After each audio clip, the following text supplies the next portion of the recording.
क्या नमाज बगैर वज़ू के हो सकती है? बुरे वक्त में जब कोई भी काम करेंगे वो नहीं ख़राब होगा, उससे जुड़ी तमाम चीज़ें ख़राब होंगी कि इंसान सोचता कुछ है होता कुछ और है। अस्सलाम वालेकुम नाज़रीन, मैं आज एक दफ़ा फिर मौजूद हूँ एक नई वीडियो के साथ बैनुल-अक़वामी शोहरत याफ्ता एस्ट्रोलॉजर सैयद मोहम्मद अली ज़ंजानी साहब के साथ। आज जिस मौजू पे शाह साहब से हम बात करेंगे वो बड़ा एक कॉमन और हमारे माशरे में सबसे बड़ा पूछा जाने वाला शाह साहब की टीम के से सवाल है कि हमारा बना बनाया काम आखिरी मौके पे आके या आखिरी स्टेज पे आके ख़राब हो जाता है। तफसील शाह साहब से जानते हैं। बहुत शुक्रिया बुखारी साहब। इसकी दो वजूहत होती हैं। सबसे पहले तो मैं मौला अली अलैहिस्सलाम का एक कॉल है कि मैंने अपने इरादे के बनने और टूटने से अल्लाह को पहचाना कि इंसान सोचता कुछ है होता कुछ और है।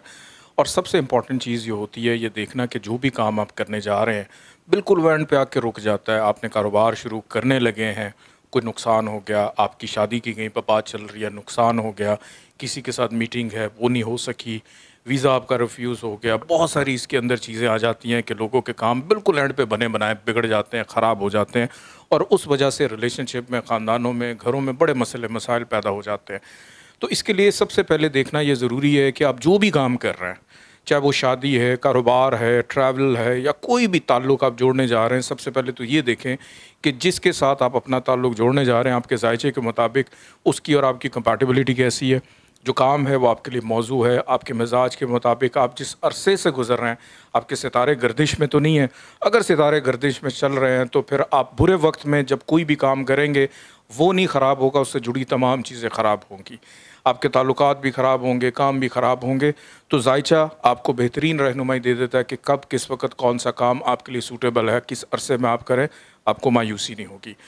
और आम रूटीन के लिए मैं एक वजीफ़ा बता देता हूँ कि कुरान पाक की सूरह कुरैश कि आप कोई भी काम शुरू करने से पहले अगर 4 दफ़ा सूरह कुरैश पढ़ लेते हैं, वैसे तो ये 40 दिन तक पढ़ा जाता है, लेकिन अगर आप सिर्फ 4 दिन 4 दफ़ा सूरह कुरैश आप मगरिब की नमाज के साथ अगर इसको पढ़ लें तो ये इतना ज़्यादा मुजरब वजीफ़ा है, इतना मुजरब अमल है कि एंड पे जाके आपके काम नहीं रुकेंगे, आपको पहले ही बेहतरी के अशारे मिलने शुरू हो जाएंगे।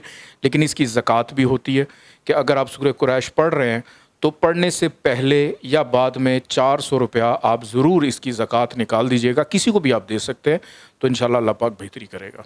तो शाह साहब एक इजाफ़ी सवाल है, आपका कीमती टाइम है, मैं जानना चाहूँगा कि जब किसी काम को बनाने के लिए जब आप वजीफ़ा बताते हैं कि फ़लाँ काम के लिए आपने फ़लाँ वजीफ़ा करना है, तो उसकी जो तरतीब आप बताते हैं तो क्या उसमें तात्तुल आ जाए या उसके प्रोटोकॉल का ख्याल ना किया जाए तो भी काम में रुकावट आ सकती है? क्या नमाज बगैर वज़ू के हो सकती है? क्या बगैर नीयत के आप नमाज़ पढ़ सकते हैं? क्या आप कुरान पाक की जो सूरत है बगैर वज़ू के आप पढ़ सकते हैं? इसी तरह जब आप अल्लाह का ज़िक्र करते हैं आपका बावज़ू होना बड़ा ज़रूरी है। इसके जो प्रोटोकॉल्स हैं उनको बड़ा ख़्याल रखना पड़ता है। और अगर एक चीज़ आपने शुरू की है, अगर आप उस चीज़ में कोई गैप ले आते हैं, कोई नागा आ जाता है तो फिर वो आप दोबारा से आपको करना पड़ता है। ये 4 दिन के जो आदाद हैं, ये हरूफ हैं, ये जो अबजद है, ये जब तक मुकम्मल नहीं होगी आपका उस वजीफ़े का असर तासीर शुरू नहीं होती है। बहुत शुक्रिया नाजरीन, आज हमने शाह साहब से जो जाना, शाह साहब ने जो आपको हदिया किया आज का वजीफ़ा। अगर आपके साथ इस तरह का कोई मसला दरपेश है तो शाह साहब से कांटेक्ट करें। शाह साहब का जो बताया हुआ वजीफ़ा है आप उसको आज़माएं, अल्लाह पाक इसमें खैर बरकत डालेंगे। लेकिन एक मेरी भी रिक्वेस्ट है कि इस वीडियो को शेयर करें, सदका जारिया है, सब्सक्राइब करें, लाइक करें, ताकि ये बात शाह साहब का जो बताया हुआ वजीफ़ा है ये और लोगों तक भी पहुँचे। शुक्रिया।